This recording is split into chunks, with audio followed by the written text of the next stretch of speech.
What is up, people on the internet? JQL here, back with another video. In today's video, I have another custom LEGO video on some more superhero figures. And from left to right, here we have Cyclops from X-Men Apocalypse, we have War Machine from Iron Man 2, and Danny Phantom from Danny Phantom. Weird assortment of figures, but, you know, I decided I'd just make them and decided to make a video for them. And, yeah, so let's just get started with this video. Alright, starting off with Danny Phantom. Danny Phantom is a very, I think it's a very underrated show, to be honest.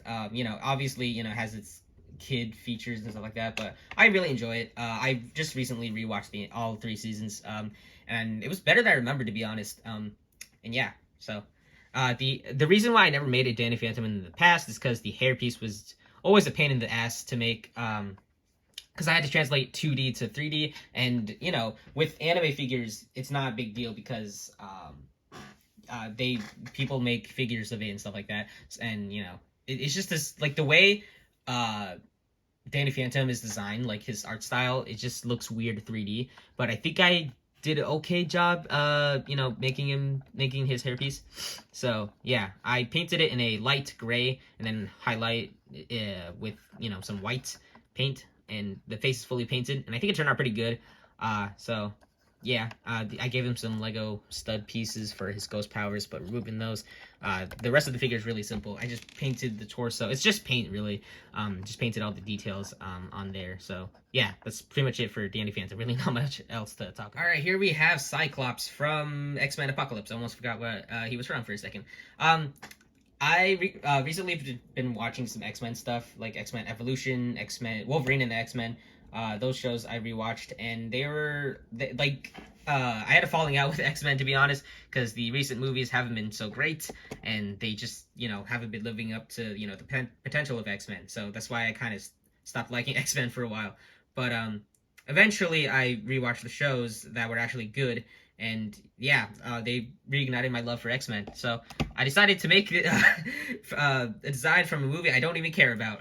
X-Men Apocalypse was not terrible, but I honestly don't really care for it. So yeah, this is my favorite Cyclops live-action suit, so I decided to make it, just because I didn't want to make it the cartoon version. So yeah, anyway, the hairpiece is normal hairpiece. The what do you call it? The visor is sculpted out of Procreate, and this is actually a version 2, by the way. I've made another version of this design, like, back when it was still relevant, I think. Maybe a little after. And yeah, so this design is actually inaccurate. I rewatched the movie, and it was very inaccurate. I don't know where I found the reference. I just Googled Cyclops from X-Men Apocalypse, and this is the design that popped up. So, yeah, bits and pieces here might be inaccurate, but that's okay. The what do you call it? The straps on his torso are made out of tape, and then the buckle is sculpted, and I painted it, all of it, and it turned out pretty good. I really like how it turned out. It's a very simple figure for the most part. And then I sculpted the shoulders and then the forearms. That's pretty much it for all that stuff. So it's not much else to go into with this guy, and I think it turned out pretty good. And yeah, so that's pretty much it for Cyclops. Alright, here we have the War Machine Mark 1 from Iron Man 2. I've always wanted to make a War Machine Mark 1 figure, just because it's my favorite design, personally. At least from the live-action Iron Man stuff. And yeah, so finally made him. And the helmet was actually purchased from Nate's Minifigs. He doesn't offer these anymore, but it was designed by Morphinox on Instagram, I think. And yeah, so it's a really nice helmet design. I thought I'd just repurpose it here. The chest piece is a Clone Army Custom Spartan chest piece that I heavily modified, actually. It's like I sculpted a lot of it. So yeah, moving the helmet, you can see there's just a black head under there, and removing the gun temporarily. I'll talk about it in a second.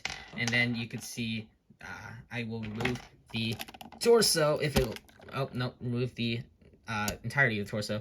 And yeah, so this is what it looks like without removed. And yeah, you can see if I you know, if you look at the original design, this is very different from how it used to be. And yeah, so figured I'd just show that. And then putting it back onto the torso, here we have the rest of the figure. You can see the arms are, shoulders are fully sculpted, and they turned out pretty nice. I'm really happy with how it turned out. Now, there's supposed to be another 001 on this arm, but I decided not to paint it because it was a pain in the butt. And the ED, there's supposed to be a bunch of numbers underneath it, but I did not include that just because it was a pain. And the symbol is very half-assed just because, you know, if I try painting, it's just really hard to paint it all on. And so, yeah, this figure's not perfect, but I think it turned out pretty good for, you know, what I needed all the details I needed to get on.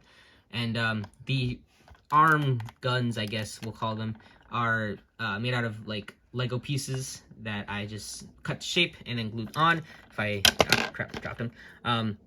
That's what it looked like. I can't really describe the process of them, but yeah. The legs fully sculpted. He can't articulate his legs, which kind of sucks, but you know, it works. He's not gonna move around much anyway, so yeah. Now onto the back, you can see I have a magnet there, and the gun just attaches via magnet. Yeah, you can see this is a antenna piece that I added some sculpting onto, and then eventually used the ball joint over here to attach it to this minigun, which is also from Clone Army Customs, and it attaches because I used a leg assembly piece right here, and it attaches to the ball joint. I've done it many times with like extending torsos and bulking out figures and stuff like that. So I had to sacrifice a Clone Army Customs minigun, but it was worthy sacrifice. That was a notification. Worthy sacrifice. I think it looks really sick on this figure. And yeah, the ammo chain is made out of multiple pieces of rolled up procreate.